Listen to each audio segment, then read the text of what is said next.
Alright mga katakay, no, sa NLEX tayo. Ising ko muna yung damit ko. Matama kasi yung bambolyas ko dun sa tangke. Ang sakit. Ay nako, aga-aga. Ang sakit.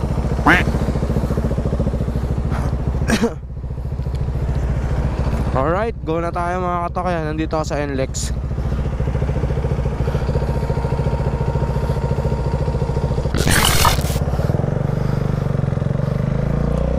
Ayun, hindi naman nakailaw yung ABS. Ginalaw ko kasi yung sa akin.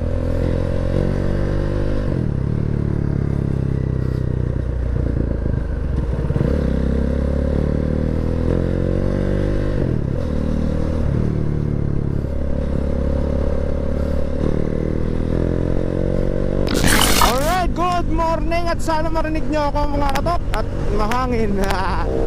Wow, wow. Alright, papasok tayo ngayon. Ngayon po is Monday. Dala natin motor ngayon yung KTM 390 2016 model. At syempre, medyo sabi nila mataas na ang odo, pero hindi naman, average odometer sa 2016 model. Kaya okay lang naman, bata pa rin to. Well maintain naman to, diba? Kasi araw-araw ko naman gamit. Nandito tayo sa NLEX. Nagbukawi exit ako. Alright, for sale po ito. Meron mini driving light. Siyempre, free ko na sa inyo yung bracket ng top box. Kasi yung top box wala na. Kaya ayun, 120 negotiable. Siyempre, nasa sa inyo yan kung ano, kung tawag dito. Nasa sa inyo kung kukunin nyo. Negotiable pa naman to. Pwede ko naman ihatid sa inyo. At alam nyo naman na good, very good, very good, very good, very good condition. Kaya ayos lang. Alright. At sana hindi tayo matraffic sa EDSA. Sobrang traffic siguro. Kasi syempre galing tayo sa bakasyon, sa weekend.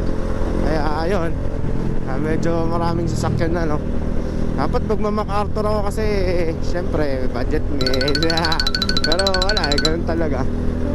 Kailangan natin malilate na naman tayo pag di ako nag-NLEX, sigurado. Yeah boy. At yun nga, syempre sasampa na naman tayo sa motor. Lalong-lalo na sa ating mga rider. Doble ingat po tayo mga katok.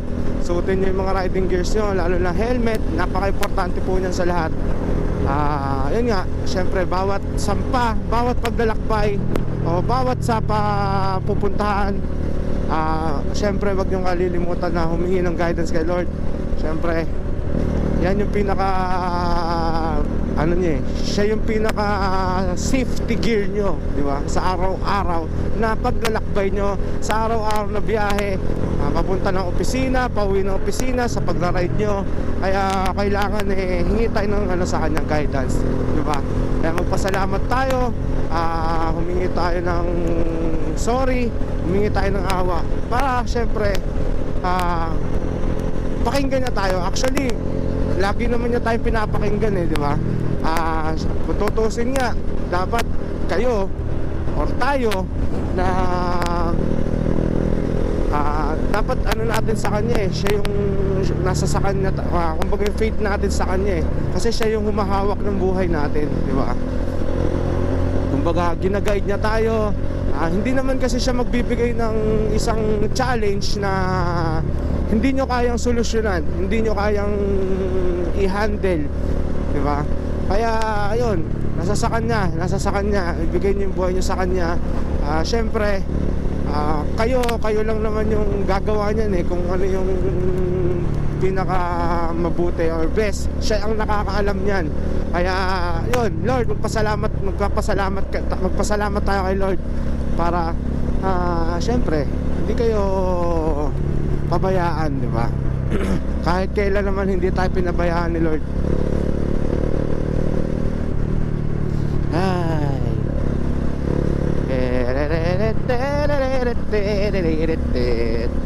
Napaka-traffic. Dami ng sasakyan. Ay, may kawayan pa lang ako. Grabe, ang dami na kagad sasakyan.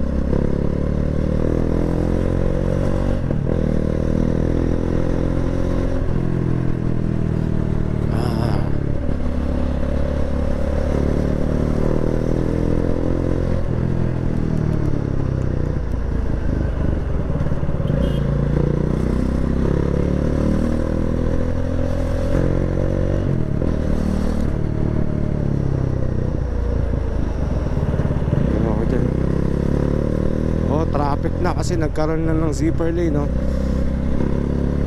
Tayo dito.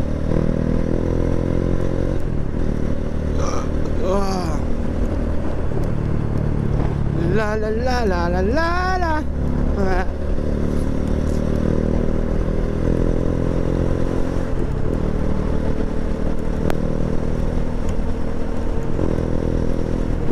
Karoon na ng zipper lane.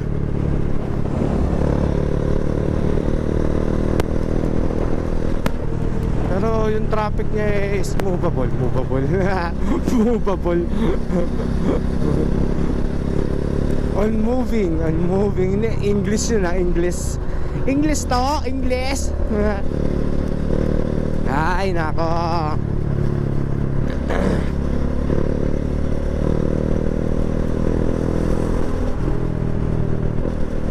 Sana makuha na tong motor na to. Meron pa ako isang motor, XSR, Yamaha XSR 155 naman. Ando sa office, iniwan ko. Kailangan na natin magsalya ng motor kasi napaparami na. Masyadong marami. Kaya kailangan na natin salya ang mga motor. Mag-upgrade tayo, upgrade. Ano kaya Alex natin? 650? Try natin mag 650 para hay sarap.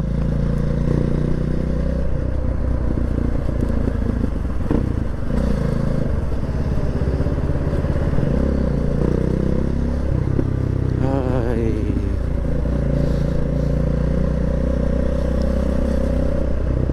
Grabe nung nakaraan, no? Hindi ko alam ko saan part yun, pero alam ko pa Marilao na yun eh.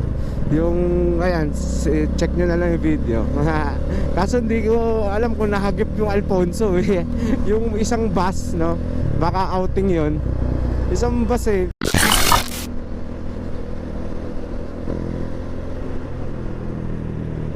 Ayop na bus to. May inuman sa loob ah. Alfonso pa.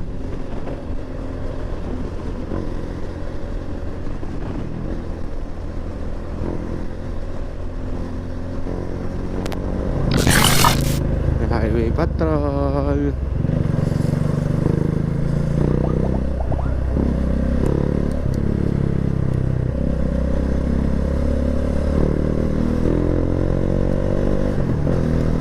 HPG.